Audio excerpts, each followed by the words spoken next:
Hello guys, welcome back to our channel. কেমন আছো বন্ধুরা? আশা করছি তোমরা সবাই খুব ভালো আছো। আজকে আমরা একটা রেসিপি নিয়ে চলে এসেছি। রেসিপিটির নাম চিংড়ি মাছের দো পেঁয়াজি।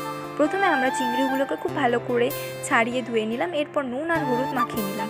এরপর আমরা একটা গরম কড়াই নিলাম, তাতে পরিমাণ মতো সর্ষের তেল দিয়ে নিলাম। তেলটাকে আমরা গরম করে নেব ভালো করে। আমাদের কড়াইয়ের তেলটা খুব ভালো করে গরম হয়ে গেছে। এরপর আমরা কুচনো পেঁয়াজ দিয়ে দিলাম, এরপর কুচনো লঙ্কাও দিয়ে দিলাম। এবারে আমাদের লঙ্কা কুচনো এবং পেঁয়াজ কুচনো খুব ভালো করে দুটোই ভাজা করতে হবে।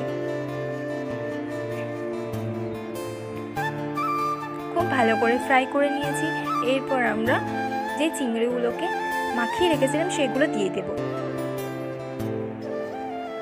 এবার চিংড়ি আর পেঁয়াজ কুচনো, লঙ্কা কুচনো তিনটিকে খুব ভালো করে ফ্রাই করে নিতে হবে।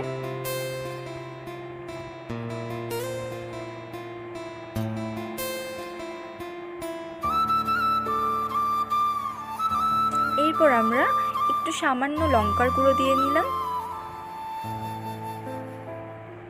এরপর আমরা একটু জিরে গুঁড়োও দিয়ে নিলাম।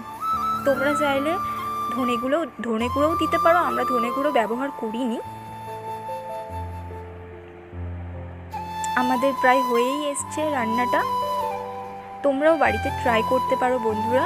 কেমন হবে একটু আমাদের জানাবে। আমাদের এখানে রান্নাটা কমপ্লিট হয়ে গেছে। আর যেহেতু প্রথমে আমরা নুন আর হলুদ দিয়ে মাখিয়ে রেখেছিলাম, তো সেহেতু হলুদটা আমি আর পরে দিইনি, কিন্তু নুনটা একটু দিয়েছিলাম। তোমরাও পরিমাণ মতো দিয়ে নিও। আমাদের এখানে চিংড়ি মাছের দো পেঁয়াজি রেডি। এবার আমরা গরম গরম ভাতের সাথে পরিবেশন করব।